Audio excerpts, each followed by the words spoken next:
In the Roman calendar, March was the first month of the year.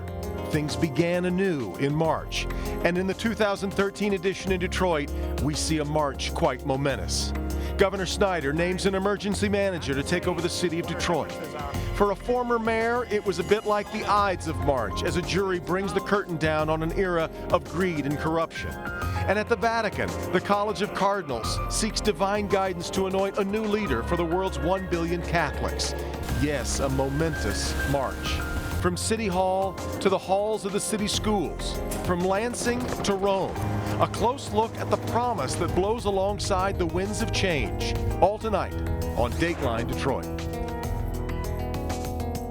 And March is not over. Hello and welcome to Dateline Detroit. I'm Carmen Herlin. And I'm Devin Skillion. To say what a month doesn't quite cover it. From courtrooms to classrooms, St. Peter's Square to the Cass Corridor, there has been a lot going on. So let's get things started right here in downtown Detroit. You know, it's been decades in the making, but the city's financial crisis reached critical mass in the last few weeks.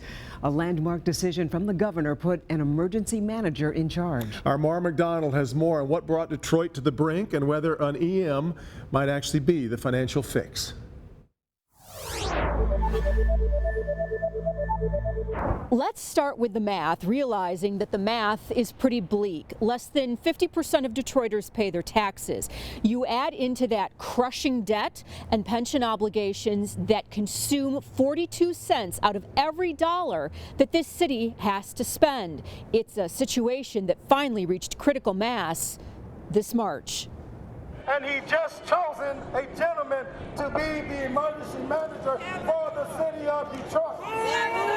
It's all over but the shouting. Kevin Orr assumes the gargantuan responsibility of trying to right the ship, which has short-term cash flow problems and long-term liabilities totaling more than $14 billion. It will require a total overhaul of city contracts and how it does business, and the possibility of a Chapter 9 bankruptcy filing is very real. Everybody has to take a haircut, and if they don't, then there's not going to be anything for anybody. Bankruptcy experts have been sounding the alarm that the situation was dire here for more than 2 years. And two men, newly elected in 2009 and 2010, were thrust into the position to somehow, some way fix this mess. Rick Snyder had to handle the fiscal crisis the state was in and worry about its largest city. Dave Bing had to find out exactly how really bad the problem was and try to restore integrity to City Hall after the Kilpatrick fiasco. What Bing found was astonishing. A city where no one seemed all too sure of the numbers and years of budgets that were predicated on numbers and suppositions so laughable, it would be funny if it wasn't so incredibly sad. Who gives away your power? It is tragic. Detroit's elected leadership seemed only able to spar at the city council table, not put the pedal to the metal and make the politically unpopular cuts needed to fix the problem. State Treasurer Andy Dillon was forced by the inaction in the city to order a review of the books in December of 2011. The state review found an economic crisis. The first step was a consent agreement between the state and the city. And before we let you take over our city, we will burn it down first. Members of the state review team were heckled and had racial insults hurled at them for recommending that agreement, which City Council, after much discussion and drama, voted to enter into. Since April of last year, any progress in fixing Detroit's finances has been minimal. And after warning, why would anyone be surprised that the state has decided Detroit can no longer wait? Now it's time not to say what our differences are, but where we can find that common ground just to simply solve the problem. So now the real question is this: are the powers of an emergency financial manager enough at this point to fix the enormity of the problem? Or is a Chapter 9 bankruptcy filing really an inevitability? Devin, Carmen, back to you.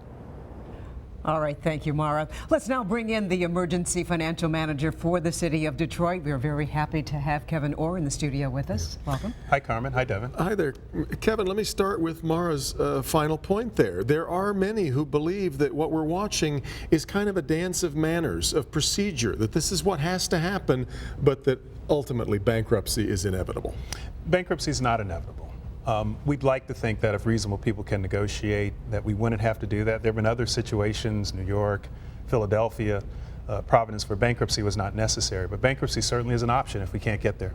Now, when you hear words like from Malik Shabazz that were uttered months ago, you know, if we can't have it our way, we're going to burn the city down and we're not going to turn it over. Does that impede your ability to make progress here? Jesse Jackson was in town last week trying to stir up the troops. People in Detroit know that the city needs some help. No, not really. I mean, everybody's entitled to exercise their First Amendment rights. I mean, everybody has a right of freedom of expression. They have a right to peaceably assemble. And I respect those rights. I mean, my focus is really on financial issues. I'd like to think we can have civil dialogue and continue going forward. As long as people exercise those rights civilly, I don't see any problem with it. There is it's hard to miss the race component in all of this. When we look at the institutions and the municipalities that have been put under emergency management, they all happen to be majority African American communities and institutions. As an African American, are you bothered? Is that a coincidence? Well, I think it is coincidental. I think some of the demographic shifts that have occurred are a component of racial changes, just nationwide as well as here. It doesn't necessarily bother me. I mean, the facts are the facts are. This isn't a black issue. It's not a white issue. It's not a Republican issue. It's not a green issue. The only color that is issue here is green, not a black or white, Republican or Democratic. And the fact that it just so happens to be African American communities is really a testament to sort of demographic trends going to the suburbs. All right. Now, you've had a chance to meet the mayor. Certainly, you know the governor of city council. You've had a chance to meet them. I've met every city council person, and frankly, well, each meeting has actually been very good. I've been gratified by the tone of the meetings, and I pledged to them, I meant sincerely when I said I want to offer an olive branch and try to work with the city council, and they seem to be understanding. I mean, all of them stated, all 9 stated, they do not agree with the emergency manager, they don't think it's necessary, they don't like the process, not me personally, thankfully. But the discussions were actually very candid and very hopeful. And I see a role for them in the process, certainly under the new statute that takes effect on the 28th. So they didn't send you packing with your bags? Nobody smacked me. They were nice, civil discussions. Well, maybe the better question is you didn't smack them, because there was an expectation that they would all be losing their power, that they would be losing their influence and jobs. And I think you so far have seemed to make it clear that you want them to be a part of the process. Well, I do. I think the statute anticipates that they're part of the process on several levels, but also, you know, I'm from D.C., and one of my neighbors who's a lobbyist said, you know, in D.C. we reward our friends and punish our enemies, so how many people are you going to fire? And I said, you know, I'm not going to work that way. I said, I'm not bringing that kind of attitude to this task. How do you reassure the citizens of Detroit who've been told that, you know, you're going to offer Detroit in a rummage sale, bargain prices, that it's going to be sold off one parcel, one building at a time? How do you reassure them that that's not your purpose here? Well, I'm not here to run a rummage sale. What I am here to do is look at the inflows and the outflows of the city, the assets and liabilities, and quite frankly, any way we can rationalize those assets and create more income and benefit to the citizens. If there's a way to do that, I've been saying this again and again, if it's a net positive benefit to the residents of the city, don't we at least have to look at that? Because the sense has been that you, by nature of the task, you have to cut. Things can only get worse. Yeah. You've obviously got to find a way to try and make things better, if you can, to win over hearts and minds. Devin, we've pretty much cut to the bone. I mean, there's not much more cutting you can do without getting mission critical. So you've got to find ways to generate income.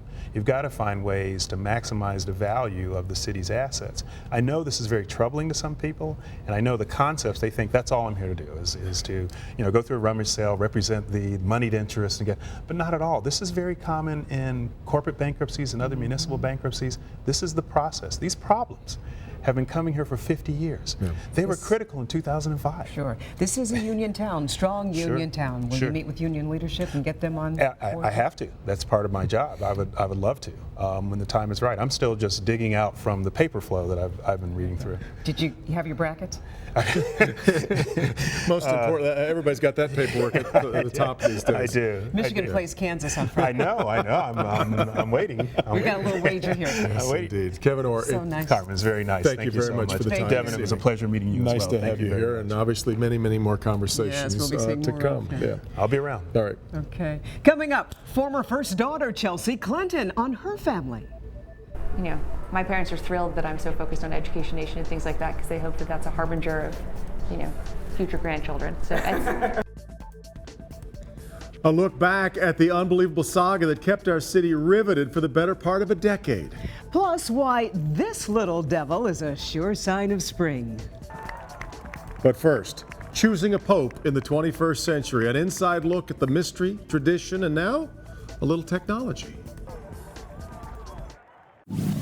March is always momentous in Detroit. The Catholic Church first established a Detroit diocese in March of 1833. Frederick Reese came from Cincinnati to serve as the first bishop, and St. Anne de Detroit Church was the first cathedral. Pope Gregory XVI was in Rome at the time. That's 13 popes ago, and history marches on. Thanks to the Detroit Historical Society for the momentous March memories that you'll see throughout tonight. You know, we say 13 popes because of Pope Benedict's surprising decision to step down, making an unexpected conclave necessary this month, and our own Devin was there. You were at the Vatican. It was quite a time to be there, surrounded by thousands and thousands of people in St. Peter's Square, plus a billion more around the world, all waiting to hear the timeless two-word exclamation, Habeas Papam, we have a pope.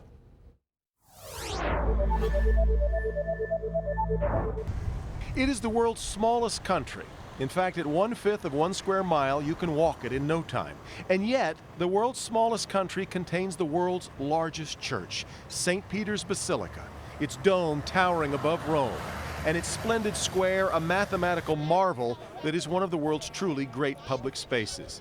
And all of that splendor was designed and built for moments like this.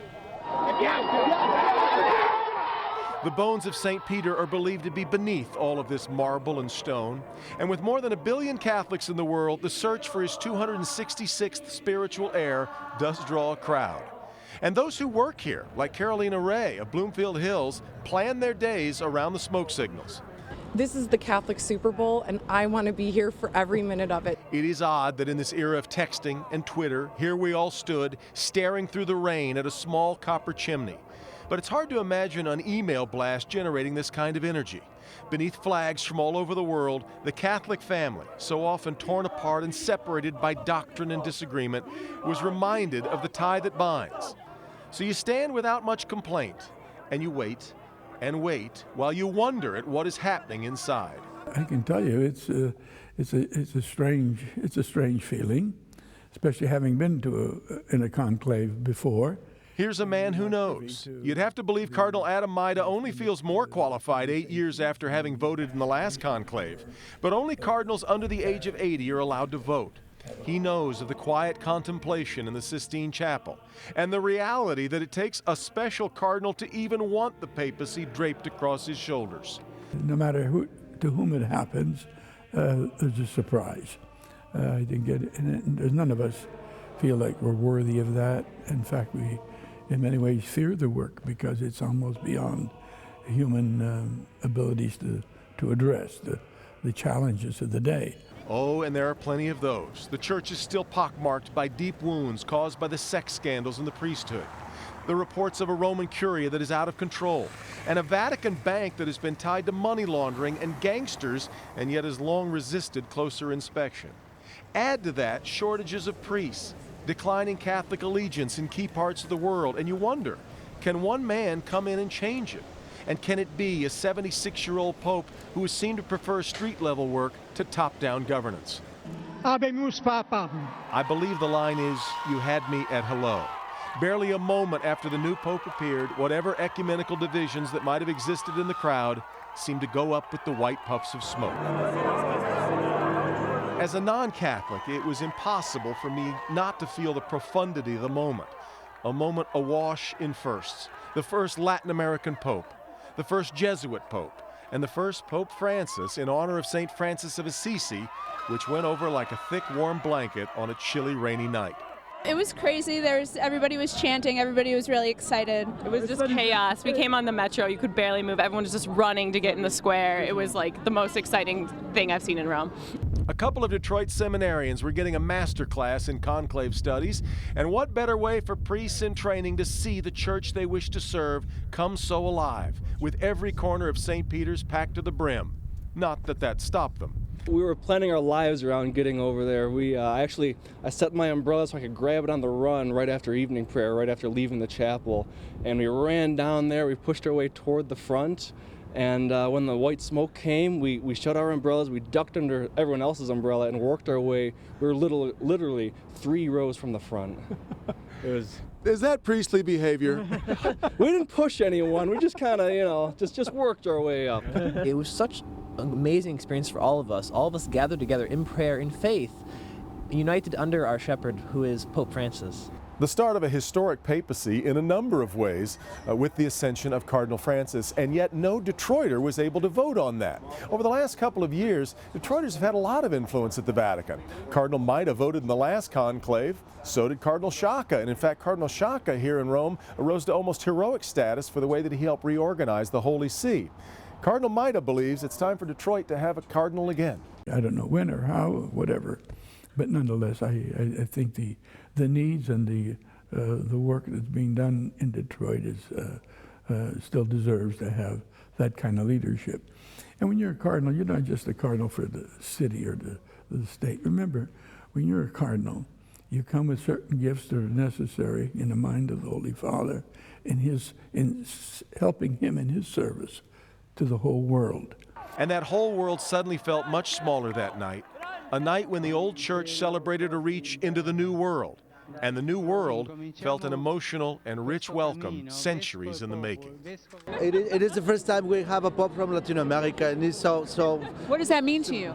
Well, I am Mexican, so for me, that means so. That means so. It's not only the beginning for me of a new era.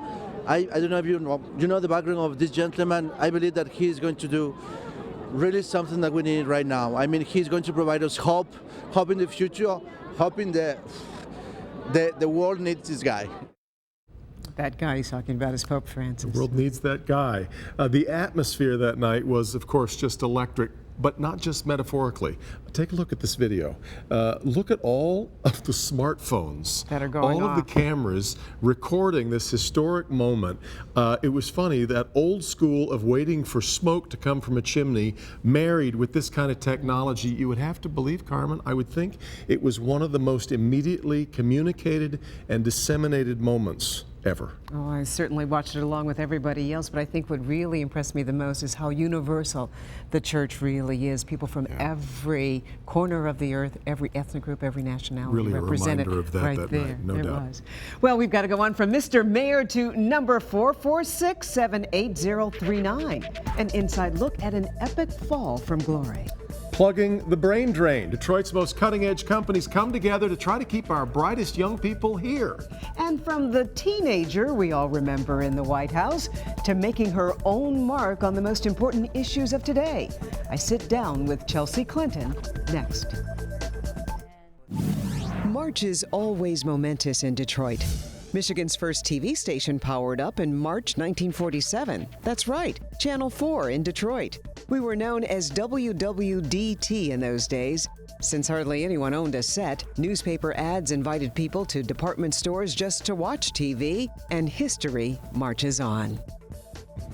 And speaking of television, she went from White House kid to NBC correspondent. You're talking about Chelsea Clinton, who is now 33 years old, married, and has come a long way from the curly-haired girl we saw in Washington.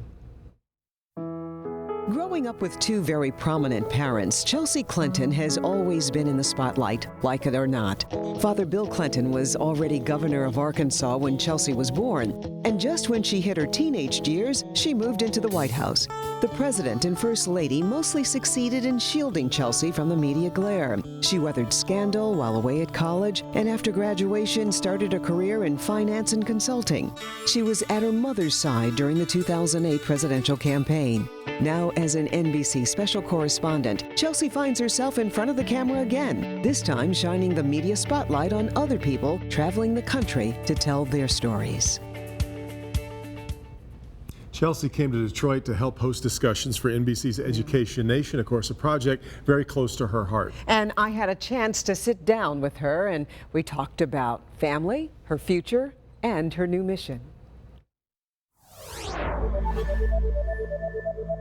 One of the things that Education Nation is very focused on, and it's one of the reasons I'm so passionate about being involved with Education Nation, is coming to places like Detroit where there are remarkable things happening, where really, innovation often is associated with New York City or Silicon Valley, but there's tremendous innovation happening here in education, and we at NBC News Education Nation want to shine a light on that, because we don't have any time to waste. We need to really be learning from what works, and we need to do a better job of sharing those solutions, and also, maybe sharing where we've stumbled, but then kind of gotten up and learned from that and moved forward. And Detroit is such a testament to that. Parents are trying to make the right choices for their students. You're making the right choices for the students that you see in your classrooms every day. Early childhood education before kindergarten is something that you're really passionate about. I mean, whether it's the statistic that a child who has 2 educated parents will walk into kindergarten having heard 30 million more words spoken, by the age of 5, versus someone who has a full-time working single parent. We have to help fill that gap, and having programs that start when kids are 3 or even 2 years old, which is part of what's being kind of experimented with here in Detroit, is a real way forward to ensure that when kids walk into kindergarten, everybody has an equal chance. Welcome to Education Nation and the Teacher Town Hall. Education Nation has brought an energy to the city of Detroit, not just to this corner. And what do you want to happen after that energy goes on to the next stop? Well, thank you. I mean, I'm glad that we helped bring an energy, but I think in some ways, the energy was really here and we were drawn to it. So we're helping to magnify it and amplify it.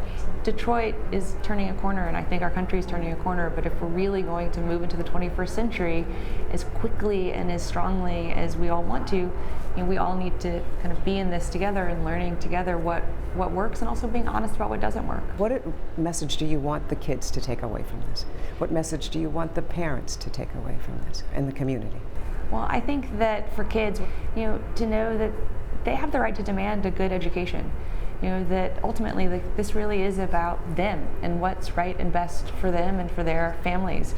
And for parents, the same thing. I mean, that parents absolutely have the right to demand the best for their kids, and we now have so much information about kind of what is working, and parents should have access to that, should utilize that, and that the community really should be here to help support that, whether it is future employers or the educational institutions or the politicians and elected officials here in Detroit and Michigan, and that ultimately it has to start and end with the kids and what's right for their future. Are you seeing progress along the way? Is there one region that's doing it more than another? I mean, I think, do we all need help? Well, I think Detroit clearly is asking and answering a lot of really tough questions. I mean, that has come through so clearly here.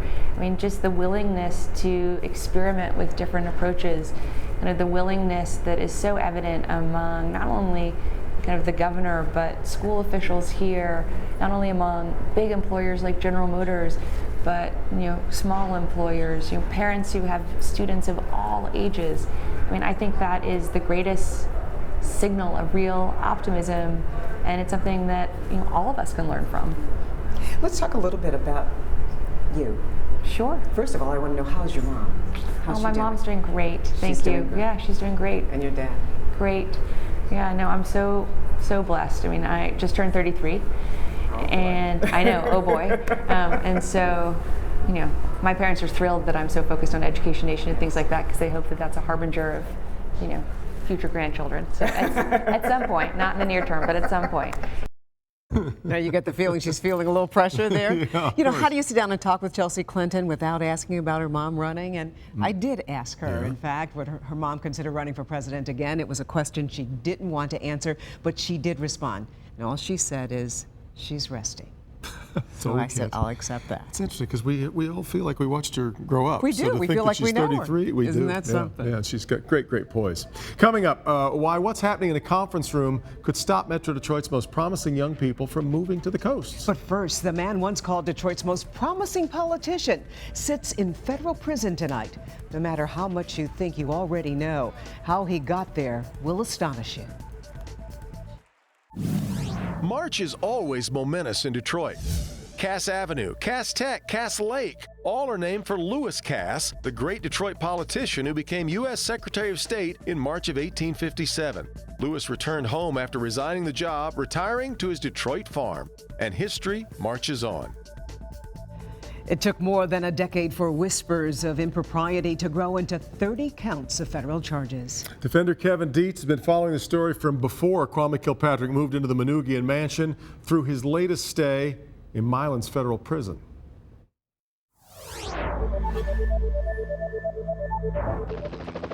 Inmates walk the grounds at Milan Prison. No one better or different from the next. They all wear the same dull clothes, eat the same dull food. Some prisoners come from poverty, others from privilege. Inside, it doesn't matter. Prisoner 44678-039 used to be a state representative, used to be the mayor of Detroit, used to be driven in a Cadillac by a team of security officers. His home was a mansion called the Manoogian. He lived there for free. A private cook prepared his meals. Gardeners groomed the yard. Workers prepped the pool for his wife and kids. Today, he has none of that. He sits, surrounded by concrete walls and barbed wire, wondering how he got here. Kwame Kilpatrick burst onto the scene at 26 years old, elected as a Michigan State Representative. His key staff people, Christine Beatty and Derek Miller. Beatty would go on to have a torrid affair with Kilpatrick and leave town in disgrace when her graphic sex text messages went public.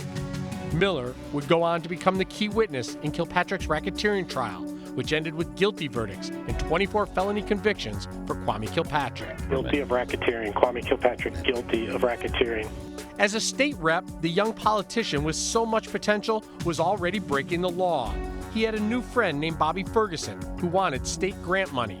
In the year 2000, Kilpatrick was writing letters to committee members recommending Bobby Ferguson be given money for seniors and runaway children.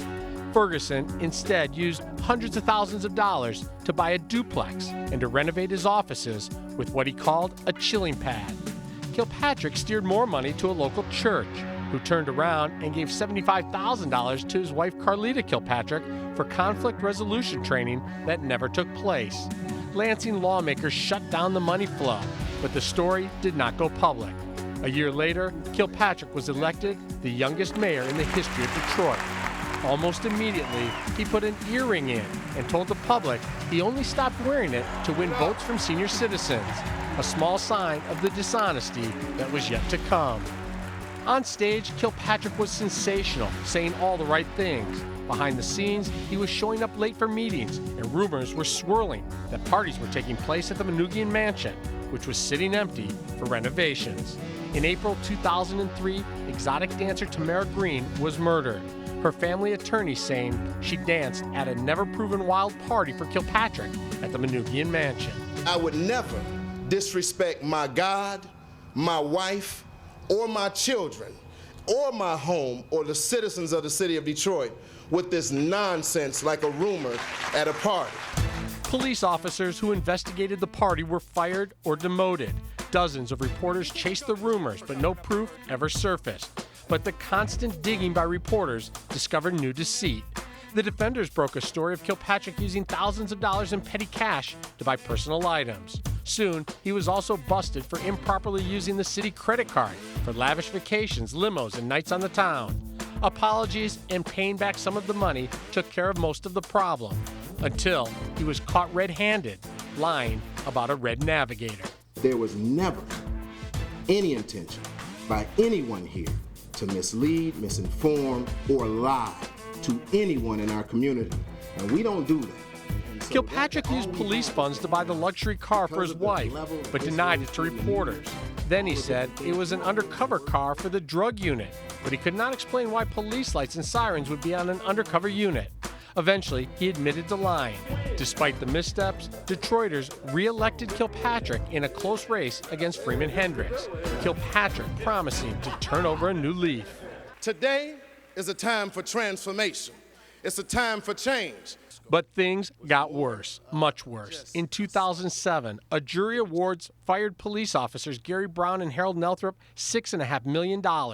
Kilpatrick, who under oath said he absolutely did not have an affair with his chief of staff Christine Beatty, vows to fight with an appeal. Then, unexpectedly switches gears and settles with an $8.5 million payoff.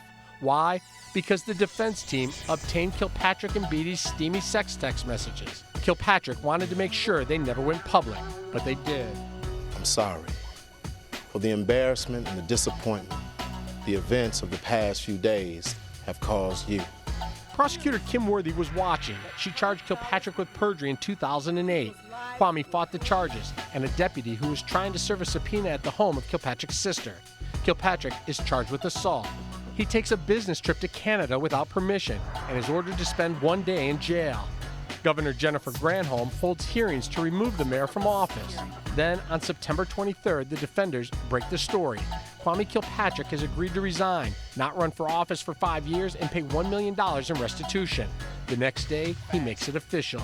I have made the difficult decision, I believe the most difficult decision of my life, to step down as mayor of the city of Detroit. Kilpatrick is sentenced to jail. He serves 99 days. While inside, he meets with attorney Willie Gary, who says he will sue SkyTel for releasing the text messages.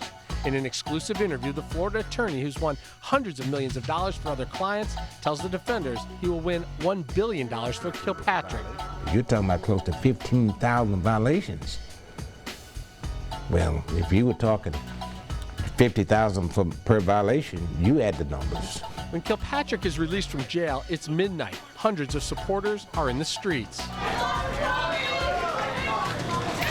He has moved his family to Texas, and he will follow them there.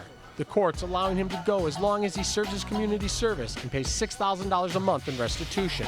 Soon, Kilpatrick drops his payments to $3,000 a month, then sends a letter to the court saying he can only afford $6 a month after paying all his bills. The defenders jump on a plane to check up on Kwame Kilpatrick in Texas. This isn't Kwame Kilpatrick's first time in Milan Prison. He spent 18 months there following our exclusive hidden camera investigation exposing his lavish Texas lifestyle. Our story continues 2 minutes from now. Don't go away. March is always momentous in Detroit. It was March 1919 when women were allowed to serve as jurors in Wayne County courts for the first time. That's 1 year before the 19th Amendment gave women full voting rights, and history marches on. Kwame Kilpatrick was living in Texas. He was making $100,000 a year working for millionaire businessman Peter Karmanos. So why did he say he could only afford to pay $6 a month in restitution? We took our hidden cameras to Texas to find out what was really going on.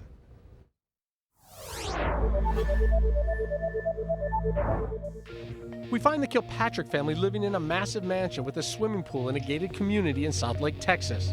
We watch as they live it up, riding in style, shopping and dining in one of the country's wealthiest suburbs. Our investigation gets the attention of prosecutor Kim Worthy and Judge David Groner. Kilpatrick is called into court to explain. Suddenly, he can't remember anything. I assume that my wife is paying the rent. Wife, okay. And why do you assume that? Because I'm not. Never discussed it with her? No. We find out Kilpatrick was given a secret cash loan, $240,000 from businessmen Peter Karmanos, Dan Gilbert, Roger Penske, and Jim Nicholson. Instead of using the money to pay back Detroit, Kilpatrick spends it on a lavish new lifestyle in Texas. Judge David Groner is not amused. He sends Kilpatrick to Jackson Prison for 18 months. Therefore, you will serve a maximum of 5 years in the Michigan Department of Corrections. In June of 2010, while still in prison on the state charges, Kwame Kilpatrick is indicted on federal charges. 6 months later, Bobby Ferguson, Bernard Kilpatrick, Derek Miller, and Victor Mercado are also charged. The indictment alleging racketeering, fraud, extortion, bribery, and tax evasion. August 2011, a much thinner Kilpatrick leaves prison. He has a movie crew in tow to record his every move. He has plans to document his journey, then produce and sell a movie. I know you've heard so many stories about Kwame Kilpatrick. In the meantime, Kilpatrick crisscrosses the country selling his new autobiography, Surrendered, The Rise and Fall and Revelation of Kwame Kilpatrick. He goes to colleges and community gatherings, signing and selling books. When Judge Groner demands the money go to restitution, the book signings stop, and no one knows what happened to the money from book sales. Detroiters never see a penny. Corruption, bribery, and threats, all at the center of this scandal that rocked our city to its core. Finally draw closer now to Judgment Day. In September 2012, the federal trial begins. Derek Miller has pleaded guilty and now is helping prosecutors.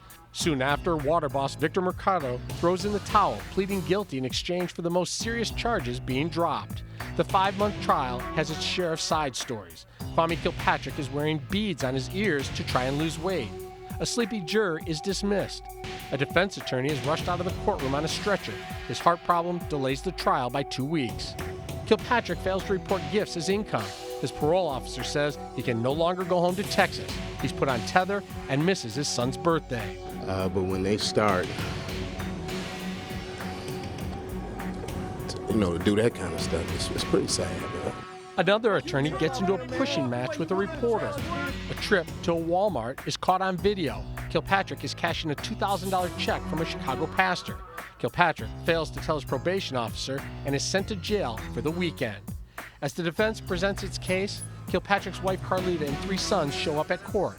Kwame seems uplifted as he ushers them from the courthouse. Then, on March 11, 2013, the jury reaches a verdict. The defendants arrive, the prosecutors arrive, and the verdict is read. Count 25, guilty. Count 26, guilty. Guilty, guilty, guilty. Kwame Kilpatrick, 24 counts. Bobby Ferguson, 9 counts. And Bernard Kilpatrick, 1 count. Kwame and Bobby, who are convicted of the most serious charge, racketeering, are looking at up to 20 years in prison. As they leave the courthouse, Kwame is holding back tears, stunned in disbelief that the jury found him guilty. Mr. Kilpatrick. How you feel? What do you have to say, sir? Everybody back. Your wife in here? How you feel? Any reaction at all? Not at this Everybody time. needs When the verdict was read, Kwame held out his arms in court saying, "What are you talking about?" His father, Bernard Kilpatrick, began to cry, giving his son a hug, saying, "You got this." Kwame whispering back, "It's okay, Pops." Bobby Ferguson leaves the courthouse with little emotion, his trust in God. God is good all the time. My faith ain't changed now, okay? I'm the same person. You can survive this? Oh, yeah. Kwame and Bobby are ordered back to the courthouse just a few hours later. Prosecutors want them thrown in prison immediately. The defense will argue they are not a flight risk and should be allowed to go home and prepare. Judge Nancy Edmonds, citing Bobby's previous record for pistol whipping an employee and Kwame's long history of ignoring court orders, sends them to prison immediately. Not only were they convicted, they later today, just a few minutes ago, found out that they would be remanded immediately. Bernard Kilpatrick, who's convicted only on a single tax charge, will remain free on bond until sentencing. Kwame Kilpatrick and Bobby Ferguson are handcuffed in court. Kwame's mother, Carolyn Cheeks Kilpatrick, is there. She tells her son, "I love you." Kwame says back, "No doubt, no fear," then is driven to Milan Prison, where reality begins to set in. His attorney files a motion asking the judge to reconsider. His mother offers to put up her home as collateral to assure her son shows up for sentencing. The Kilpatrick family is looking for one final perk, one sliver of freedom, a last chance to be Kwame Kilpatrick before a 20-year isolated prison term as inmate 44678-039. And Judge Nancy Edmonds will decide that final request. Sentencing will come this summer, probably in July, and that is when Kwame Kilpatrick will find out exactly how long the punishment will be for using the mayor's office to run a criminal enterprise. You know, after all these years of covering this story, do you feel finally that it's over? Well, I think it's going to be out of the news after sentencing. It's going to finally die down. He's going to be in prison for 20 years. But really, Kwame Kilpatrick's story needs to be a cautionary tale forever as how one person can bring so much destruction to his own family and to an entire city. And it was all about greed. It's an astonishing odyssey to go back and take it in its whole and its entirety that way. And when you think, if he hadn't fired Gary Brown, how much of this would have ever come to light? And we see, looking back, that it started even before he was mayor. It started almost at the very beginning and continued on. Right. But we didn't know about it until Gary Brown was fired. And then when the court case came out, of course, all those witnesses came forward, and now everybody knows exactly what happened. Really How many years have you been covering? Over 10. Yeah, all right. Job well Thanks, done. Thanks. Thank you, Kevin. Well, coming up, is this thing responsible for Detroit's woes? Coming up, why so many in the crowd want him gone. But first, an innovative program designed to help people stay in Metro Detroit. See how it works? Next. March is always momentous in Detroit. In March 1837, the University of Michigan moved from its first home in Detroit to a new home in Ann Arbor. Let's just say the campus wasn't crowded. U of M had 2 professors and 7 students. And history marches on. Every school's got to start Isn't that somewhere. something? NBC's Education Nation shined a spotlight on a lot of Michigan schools this month, but as the focus centers on education reform, a lot of communities are worried about talented young people leaving our area for jobs across the country. We want them to stay, and now an innovative program sets out to keep those bright minds right here. It's an intense, creative, and effective way. Our Steve Garagiola shows us how.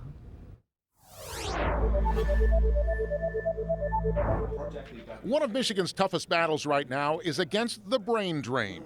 Talented young people with computer skills taking those skills someplace else. You're going to Silicon Valley, you're going to Chicago, or you're going to New York. I didn't even know this company really existed down here and what they did until I was brought into the program. Ian Kwiatek, currently a student at Wayne State and also a full-time Quicken Loans employee, says he was ready to pack up and leave town until he went through IT in the D and learned about the new Detroit.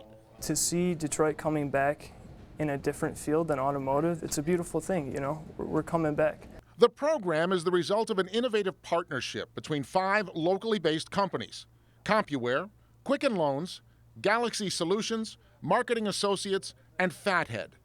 The first step in their vision was to reject the instinct to compete against each other. The real competition is not amongst ourselves. It's with Silicon Valley, Austin, Texas, New York City. So by coming together, we're able to make an impact in that way. Students selected for the program attend classes twice a week and work on real-world projects. The training is intense, offered by volunteer IT professionals. We've hired people right out of college, and they're not always prepared for the realities of the workplace. Which is why they teach what's referred to as soft skills, because technical knowledge about bits and bytes just isn't enough in the real world. Team is the term here. We pass every day. We share with our students, say, this is teamwork. You have to share. You have to work with people together, and then you can make a success. It would seem that everything we learned in kindergarten still works. I'm Steve Garagiola, Local 4. Well, the next IT and the D training sessions are scheduled for later this spring. You can contact any of the companies involved to find out how you can qualify. You know, Detroit's newest tradition is actually about 300 years old. We'll explain next. March is always momentous in Detroit. Engineer Charles Brady King drove Detroit's very first car down Woodward Avenue in March of 1896. That's a few months before Henry Ford first tooled around town in his own horseless carriage. And history marches on. Well, mix 1 part St. Patrick driving the snakes out of Ireland with 1 part Mardi Gras parade, and you get the oldest new tradition in Detroit. I think that about covers it. For 300 years, legend has it that a red dwarf is the very embodiment of everything negative that holds Detroit back. And that's why every year, costumed revelers from all over the metro area taunt him until he has no choice but to go, leaving room for success and happiness in the year to come. It's called the Marche du Nain Rouge, seen through the lens of photojournalist Alex Atwell.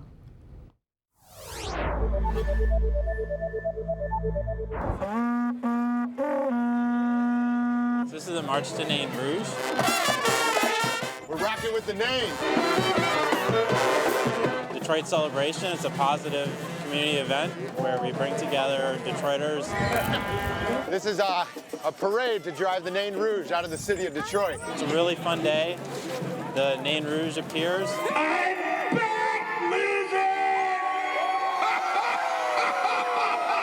Because the Nain represents everything that's bad about D-Town.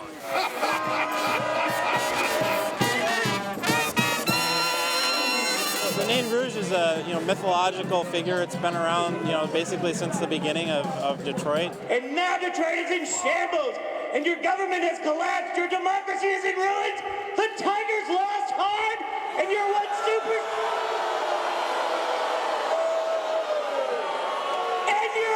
superstar mayor is in prison for stealing you blind. With our positivity, we don't stay in the ashes in Detroit. We rise from the ashes. We will say to this Red Devil, get out, stop destroying our city. This will be the year that Detroit goes from hoping for better things to making better things happen. And the Nain feels the positivity, and then he goes away for another year. Driving the Nain out of the city. I'm going on vacation! See ya. Sayonara, suckers! See you if you ever get your act together! We will work together and make Detroit the place where everyone digs in to push us forward, not hold us back. They want to support the city. There's a lot of positive feeling about what's happening right now. To quote the famous John Blutarski in Animal House, nothing is over till we say it is.